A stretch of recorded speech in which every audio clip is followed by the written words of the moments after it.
नमस्कार दोस्तों, online learning steno channel में आप सभी का स्वागत है। 80 शब्द प्रति मिनट की गति से संपादकीय डिक्टेशन स्टार्ट।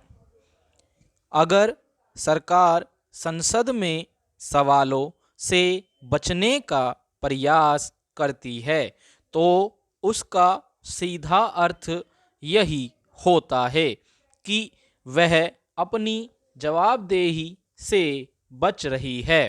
हालांकि कई बार सरकार के लिए कुछ सवालों के ठीक ठीक जवाब देना मुश्किल होता है, पर उसके लिए वह समय लेकर जवाब देने का भरोसा दिला सकती है। पर केंद्र सरकार आंदोलन के दौरान हुई किसानों की मौत के आंकड़ों को लेकर साफ बचने का प्रयास करती देखी जा रही है। एक सवाल के जवाब में संसद में कृषि मंत्री ने कहा कि सरकार के पास किसानों की मौत के आंकड़े नहीं हैं, इसलिए उन्हें मुआवजा देने संबंधी मांग पर विचार करना संभव नहीं है। हो सकता है उनकी बात में सच्चाई हो, क्योंकि केंद्र तक आंकड़ों के पहुंचने की एक प्रक्रिया होती है।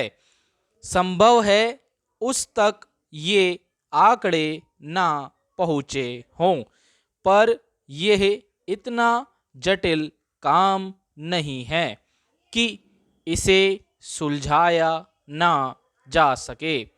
यह पहली बार नहीं है जब सरकार ने आंकड़ों को लेकर इस तरह इनकार की मुद्रा अपनाई है।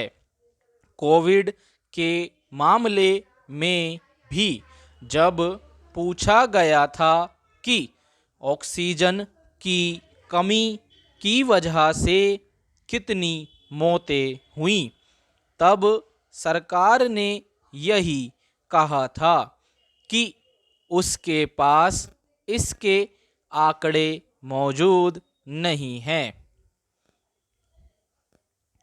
हालांकि किसान आंदोलन में हुई किसानों की मौत को लेकर संसद में पहली बार सवाल नहीं पूछा गया है। इससे पहले बजट सत्र और फिर मानसून सत्र में भी यही सवाल पूछा गया था। तब दोनों बार सरकार के बयान में अंतर दिखाई दिया था।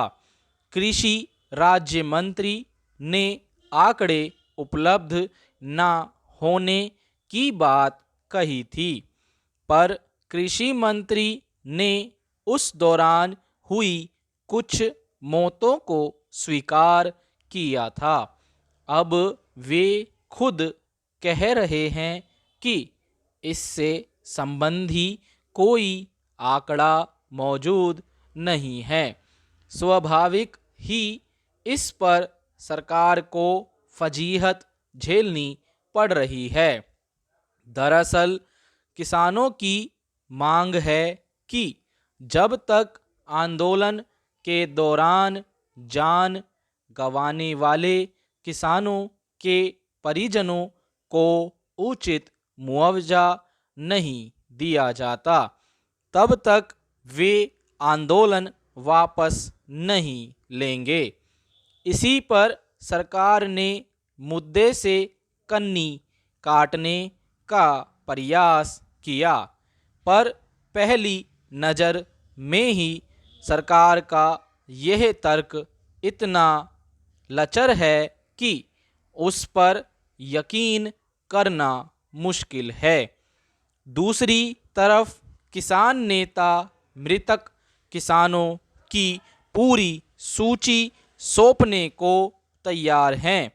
हालांकि किसान नेताओं की सूची को सरकार वास्तविक आंकड़े के रूप में स्वीकार नहीं कर सकती, मगर पंजाब और हरियाणा सरकारों के पास भी इसके आंकड़े हैं, उनसे मांगा जा सकता था। उत्तर प्रदेश और दूसरे राज्य सरकारों से भी इसके आंकड़े मांगे जा सकते थे। केंद्र के आंकड़े ना होने के तर्क से तो यही जाहिर होता है कि वह किसानों को मुआवजा देने के पक्ष में ही नहीं है।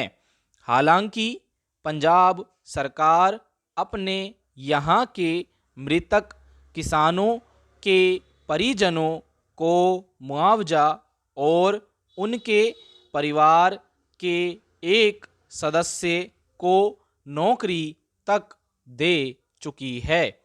हरियाणा में भी जब पुलिस के लाठी चलाने से हुई एक किसान की मौत पर हंगामा हुआ, तो वहाँ की सरकार ने उसके परिवार को मुआवजा और एक सदस्य को नौकरी दी। किसान केंद्र सरकार से भी कुछ वैसा ही चाहती है। सरकार के पास अगर आंकड़े नहीं हैं तो वह राज्यों से आंकड़े प्राप्त करके मुआवजे आदि के बारे में विचार करने का भरोसा तो दिला ही सकती थी, मगर वैसा ना करके उसने इस मसले को जड़ से ही ख़त्म करने का प्रयास किया और किरकिरी झेलने का इंतजाम कर दिया। स्टॉप फ्रेंड्स, पीडीएफ का लिंक आपको नीचे डिस्क्रिप्शन बॉक्स में मिल जाएगा। आप हमारे व्हाट्सएप ग्रुप और टेलीग्राम ग्रुप से जुड़कर भी वीडियो का डेली डिक्टेशन और पीडीएफ फाइल पा सकते हैं। धन्यवाद, मिलते हैं अगली वीडियो में।